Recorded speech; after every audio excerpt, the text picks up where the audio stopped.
cleaning, visualizing, and analyzing the given data. Then we must produce meaningful insights and predictions from the processed data. That is, from the clean data, what we have to do is basically at the end, we have to find out predictions for the future or for the present generations. So for that, there is where machine learning comes into picture. So basically what the machine learning does is we teach the machine to predict and provide us with meaningful insights through finding a pattern in the given data with the help of various rule-based algorithms. So we write a lot of rule-based algorithms for the machine to learn from this. We train it with the given data, the process data, so that it can find meaningful insights from this. At last, when the machine has been taught or trained, we try to put it in a situation so as to see how it reacts or responds through a continuous process of these kinds of trials and errors. The machine teaches itself to respond to specific situations and things in the right way, just like how a human brain works. So basically, a 5-year-old kid, he can immediately recognize his mother from her facial features, expressions, etc. But if you ask a machine to recognize that specific 5-year-old kid's mother, it will be difficult for a machine.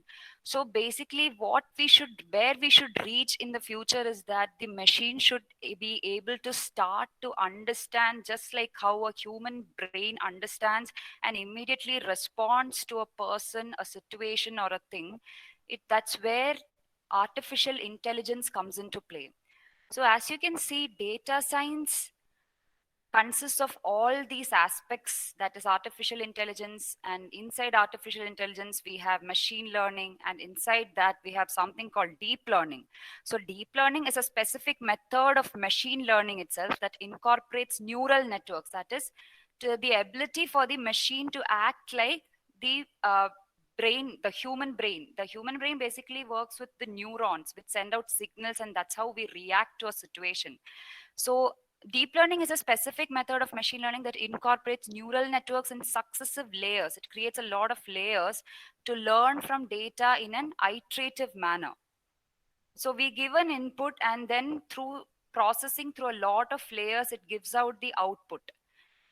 Deep learning is especially useful when you're trying to learn patterns from unstructured data. So deep learning is a complex neural networks are designed to emulate how the human brain works. So computers can be trained to deal with poorly defined abstractions and problems. So as I told, the average 5-year-old child can easily recognize the difference between his teacher's face and the face of the crossing guard or his mother. In contrast, the computer must do a lot of work to figure out who is who. So neural networks and deep learning are often used in image recognition, speech, and computer vision applications. So we can say that data science can be seen, that is data science can be seen as the incorporation of multiple parental disciplines, including data analytics, that is a first stage of data science, then software engineering, data engineering, then machine learning, predictive analytics, data analytics, and more. It includes the retrieval, collection, ingestion, and transformation of large amounts of data. So we produce a large amount of data these days through Facebook, every kind of social media, WhatsApp, and every platform, Twitter, every platform that we go into, we are generating a huge, humongous amount of data these days. So what do we do with this data? That's where we use machine learning, data science, deep learning, artificial intelligence, data analytics, etc. So data science is responsible for bringing structure to big data, searching for compelling patterns, and advising decision makers to bring in the changes of effectively to suit the business needs. Data analytics and machine learning are two of the many tools and processes that what data science uses. So what is machine learning? I have already told you machine learning is the study of computer algorithms that improve automatically through experience. That is, we teach the machine through a data, and in the meantime, over a period of time, it teaches itself as to how to react to a specific situation, thing, or a person. It is seen as a subset of artificial intelligence. So artificial intelligence is basically the umbrella term for deep learning, machine learning, etc. So next we look into the machine learning algorithms. So I have chosen the main three algorithms that are used in machine learning. The first is supervised learning. So I am going to explain it with a very simple example, which is given over here. So you can see I have put in apples and cupcakes over here. So this is basically called the training data. So we train the machine with the data of apples and cupcakes by telling them what does a cupcake look like and what does an apple look like. What might be say the attributes might be the average weight of a cupcake, average weight of an apple. What might be the color combinations for an apple, a color for cupcake, and the look. How does it look? How does an apple look? How does a cupcake look? And then with this training data, we put this into a machine learning model or an algorithm where first after we supervise this specific training data and then we put it into an algorithm. And after this algorithm is ready, we put an unseen and unlabeled data. That is a new picture of an apple or a new picture of a cupcake. And then the model decides from analyzing the features of this specific given data as to whether it's a cupcake or an apple. So it is with the result that we get, we can tell whether the model that we have created is working perfectly or it has a less accuracy or not. Next is unsupervised learning. Unsupervised learning, unlike supervised learning, in supervised learning, we have a supervisor or already we have a trained data which we can give into the machine. It will already be knowing about the features of the given data. But what happens in an unsupervised data is data is given without any information about that data. There might not be any attributes related to it given. There might be only the data that is just, shot to the system. And then what happens is it itself trains itself to understand and interpret from the looks of the data, the feature of the data, the color of the data. It itself implements an algorithm and processes it and then gives an output as to whether it can differentiate between an apple, banana, and uh, mango. Next is reinforcement learning. So you can see a picture over here I have given. You might be thinking, what is this? So this image shows the robot, a diamond, and fire.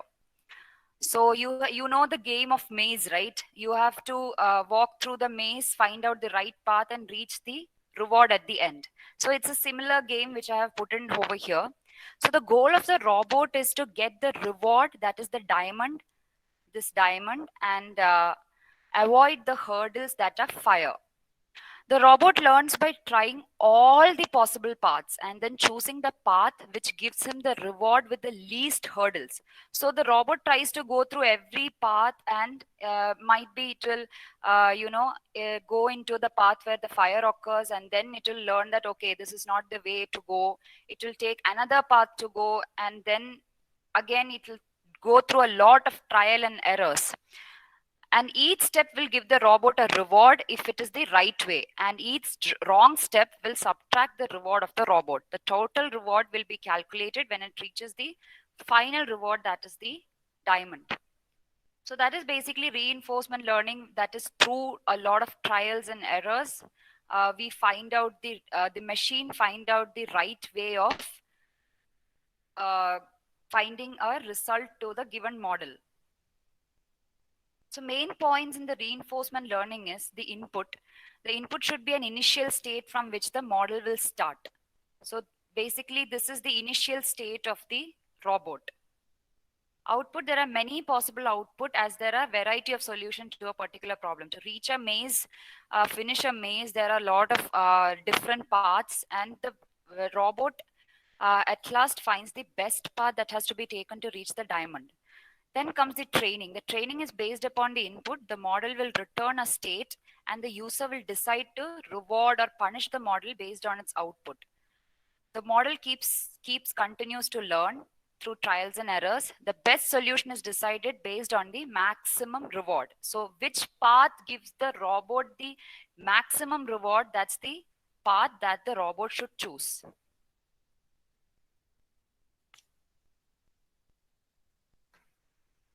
Next, we come into the real life applications of ML.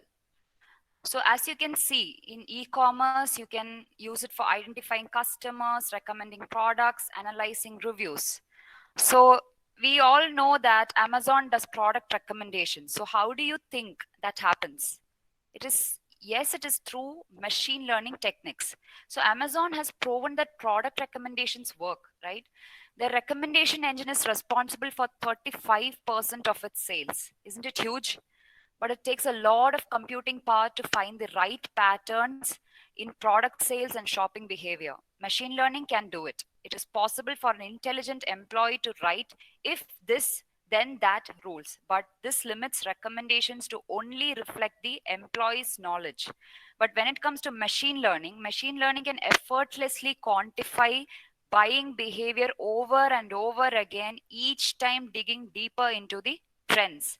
So it can understand from the the pattern that a particular customer follows in buying products.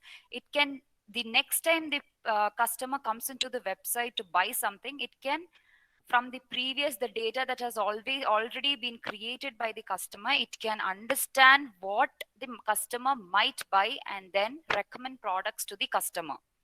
It is powerful to recommend what your customers didn't know they wanted. So many of the times we look into Amazon and there will be a lot of recommendations coming in, and we might not even have thought of buying that product, but when we see it in the recommendation, suddenly we feel that okay, this was something that we wanted and we might end up buying that.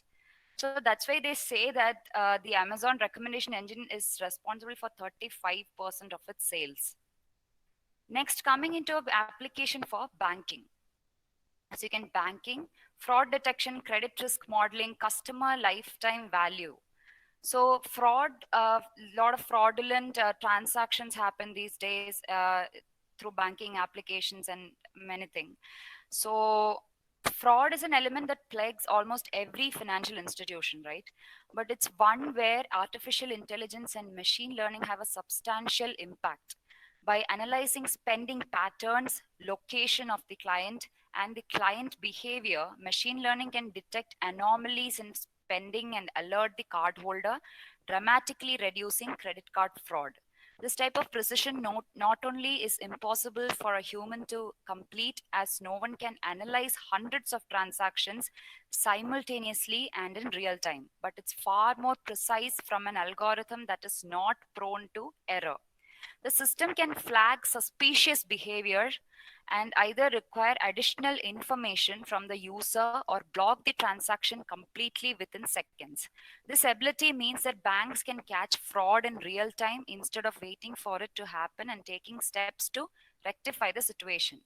So I might be a person who does a minimum of online transactions, but suddenly if one day there is a huge transaction that has taken place through my account, immediately through machine learning techniques, the the institution can alert us that, or ask us to confirm whether it's really me who has done the transaction or not. Next is a very important sector where machine learning and artificial intelligence is used, is healthcare. Nowadays, machine learning is mainly focused on healthcare, especially for cancer detection to find out whether a tumor is malignant or benign. So similar way, healthcare application can be done in personalized treatment and behavioral modification. So between 2012 and 2017, the penetration rate of electronic health records in healthcare rose from 40% to 67%. This naturally means more access to individual patient health data. By compiling this personal medical data of individual patients with machine learning applications and algorithms, healthcare providers can detect and assess health issues better. So from the previous data of a person, if I have given my personal data, my personal health record data to a specific, you know, um, medical company or a hospital, they can actually look into this data and feed it into a machine learning algorithm and predict whether I will be, detected with any health issues in the future, or what kind of medicines can be used for me for a better health, etc. So, based on supervised learning that I have already discussed about, medical professionals can predict the risks and threats to a patient's health according to the symptoms, and genetic information in his medical history. This is precisely what IBM Watson Oncology is doing. So you can go and read about IBM Watson Oncology. So it using patients' medical information and medical history, it is helping physicians to design better treatment plans based on optimized selection of treatment choices. So, in a similar way, behavioral modification is a crucial aspect of preventive medicine. So, machine learning technologies are helping take behavioral modification up a notch to help influence positive behavioral reinforcements in patients. For example, Somatics, a B2B2C based data analytics company that has launched a machine learning based app that passively monitors and recognizes an array of physical and emotional states of people. This helps physicians understand what kind of behavioral and lifestyle changes are required for a healthy body and mind. So it is possible that through machine learning algorithms, we can find out that, how to remain happy and what lifestyle or what behavioral patterns you have to follow to remain happy and cheerful. Isn't that wonderful? So next, I'll be showing you a demo on machine learning. So that is through a app called Teachable Machine, which is a web tool that makes it fast and easy to create machine learning models for your projects, and no coding is required. So the code is already done and it runs in the backend. So as you can see, Teachable Machine, it's train a computer to recognize your own images, sounds, and poses. So I'll take Teachable Machine. So this is how, so I Google for Teachable Machine. So the first one is Teachable Machine. The first this. Okay, so you can see we get started.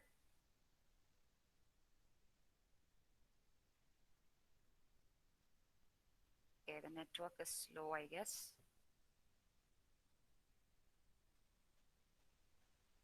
Okay, so I gave it a get started option, and you can see there is an image project, audio project, post project.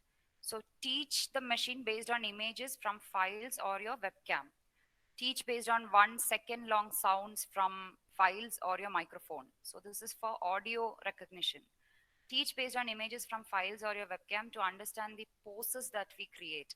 So I'll be taking this because this is easier to demonstrate right now. So from Google, I have already taken classes for, I'll be taking 2 classes today.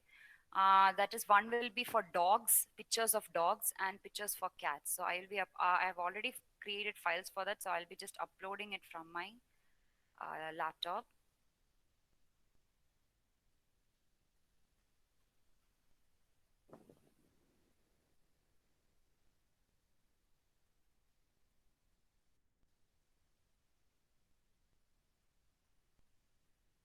So what I'll do is I'll just choose all these pictures and upload it into this.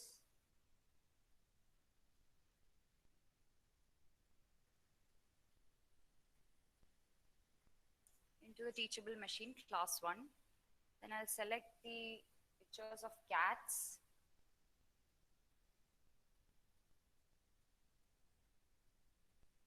I'll select all I have actually taken 20 pictures each for cats and dogs.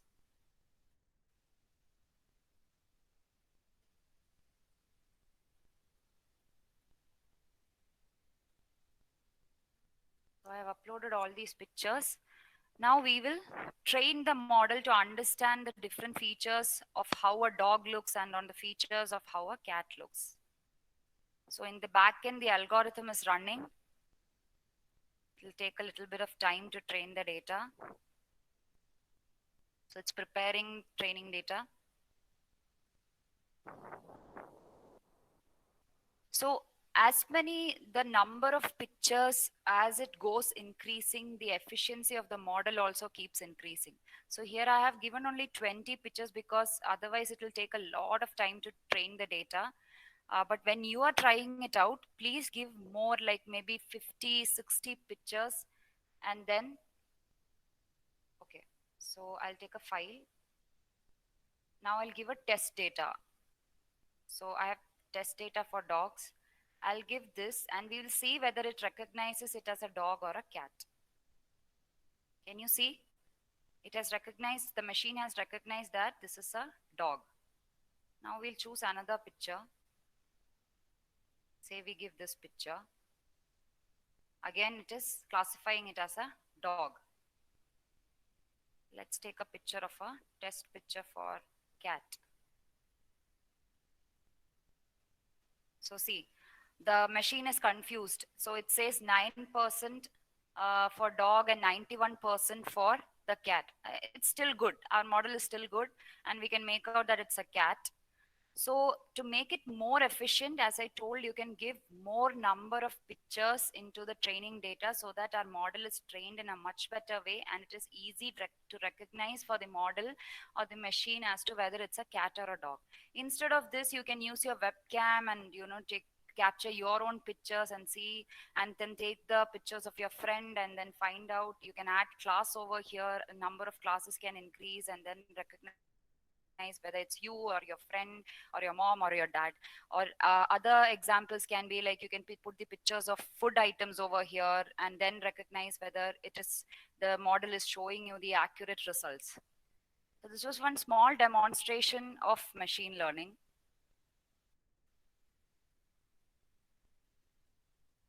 Next, let us watch a video on the application of machine learning. Again, a very interesting video.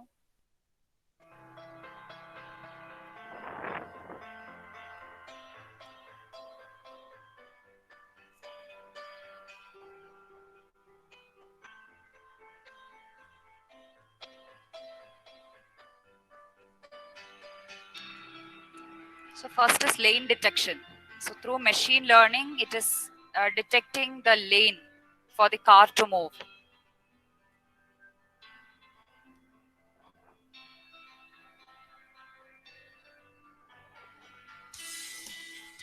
Next is the motion tracking.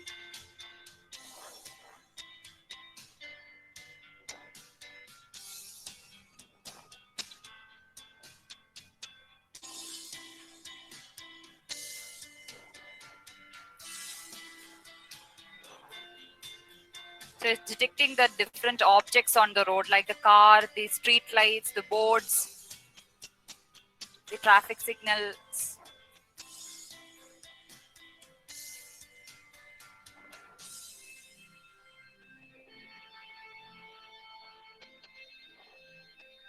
So now it's detecting the things and telling the car to move left or right in the lane.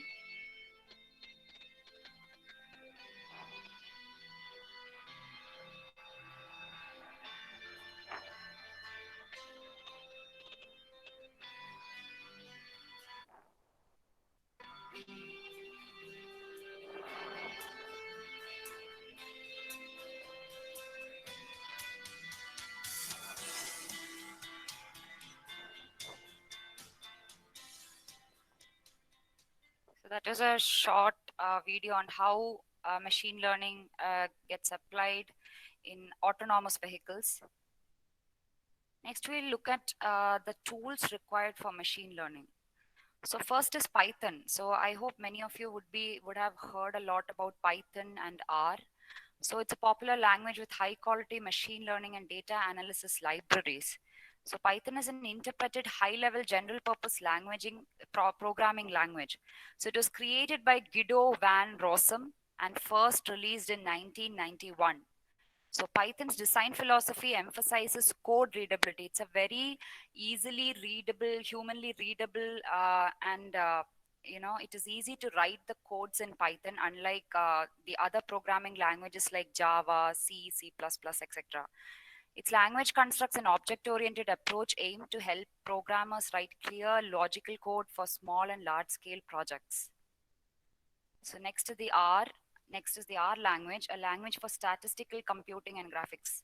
So you might be having a confusion on whether to use Python or R. So usually, if you're going for a PhD or a research kind of a field, if you're going into a research field, you will see that most of the people who are doing research uses R for coding, and in corporate institutions they mostly use Python because they find it more easy, and R is something which they find it better for doing a research program.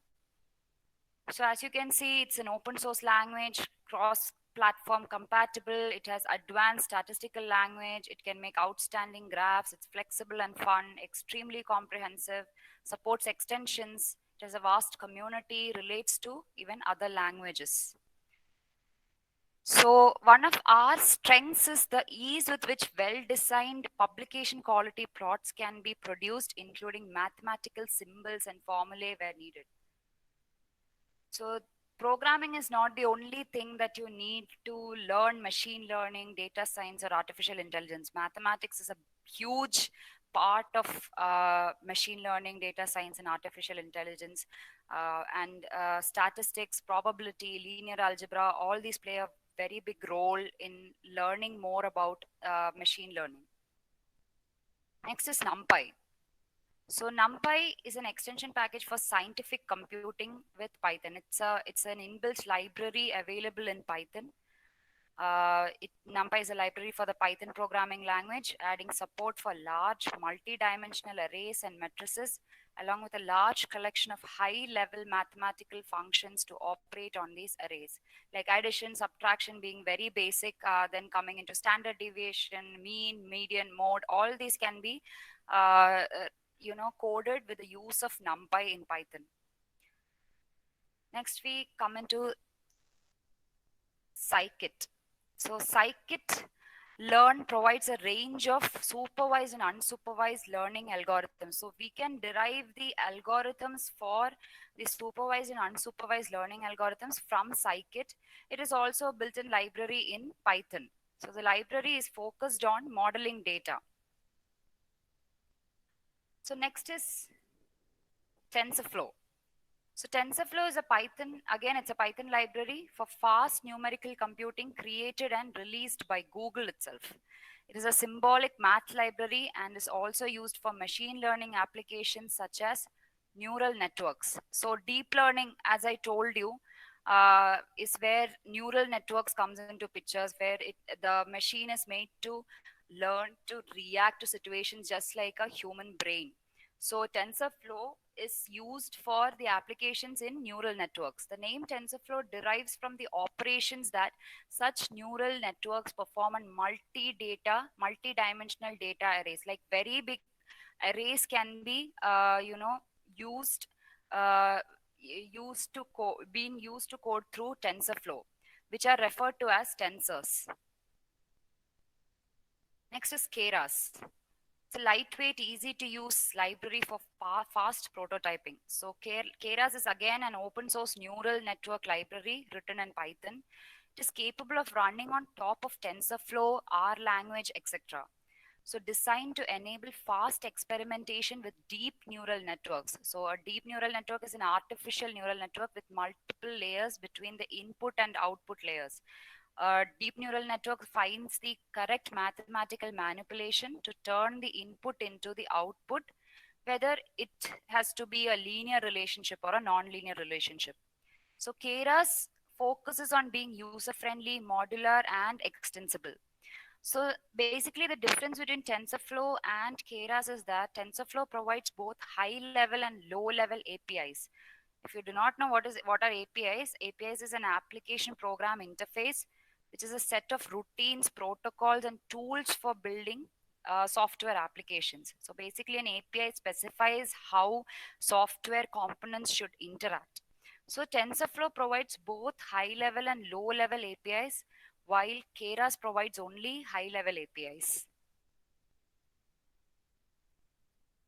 Next, we'll come into the discuss about the skills required for machine learning. So the first thing is obviously expertise in computer fundamentals. We should know Python coding, R coding, all that.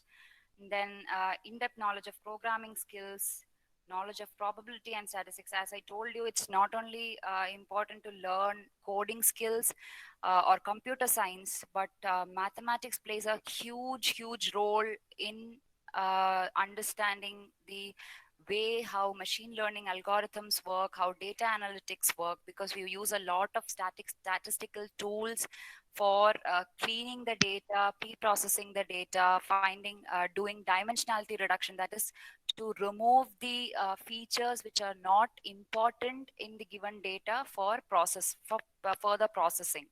Then for data modeling and evaluation skills, and next thing is you should know for how to visualize the data in applications like Tableau, Matplotlib, etc., where you can plot a lot of graphs based on the data that is given to you so that you can understand the data in a much better way.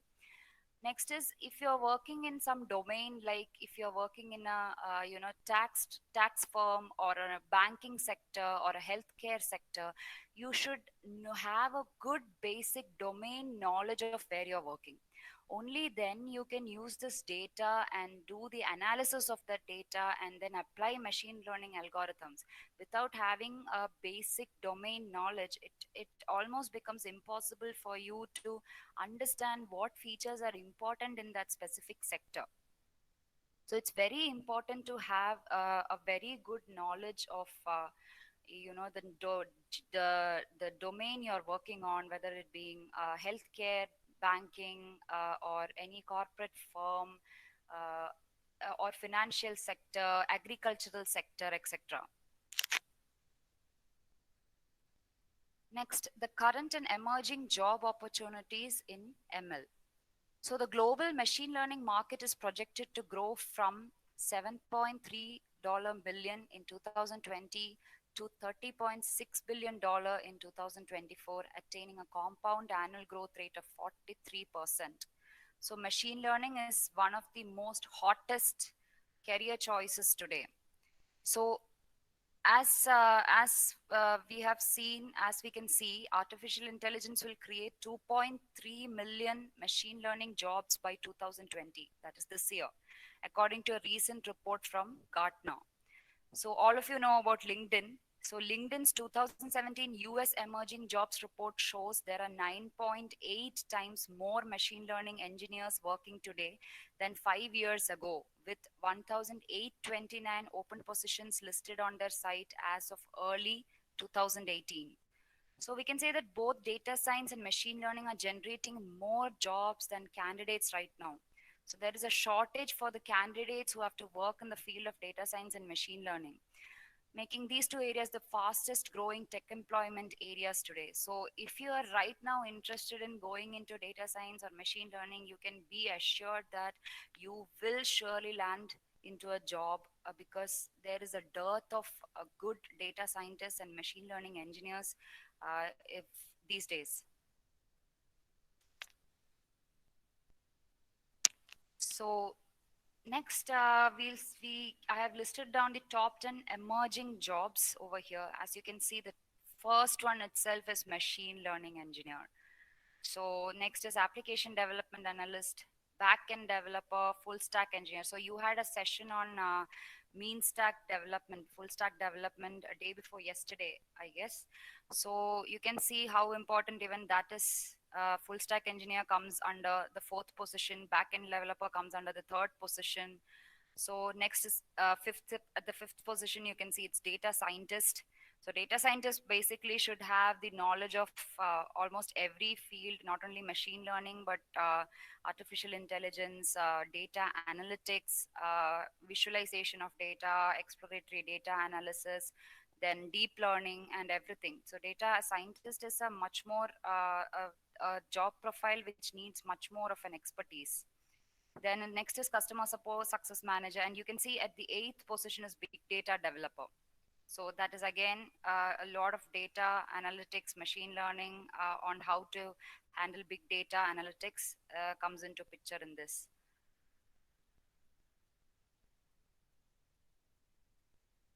Sorry. Next is Python developer. So again, you have to have a lot of good knowledge about Python on the coding skills that you have, statistical tools that should be used for cleansing the data, etc. So again, Python developer comes at the 10th position. So you can see from this itself that how important data science, machine learning, artificial intelligence has become for today's world. So I've listed down the, the job profile, the job requirement that might be needed for a machine learning engineer like Python, the supervised, unsupervised reinforcement learning algorithms, again, data science, artificial intelligence, deep learning, analytics like visualizing the data, cleaning the data, pre-processing the data mining, NoSQL, big data, natural language processing, Hadoop, etc. So So thank you everyone.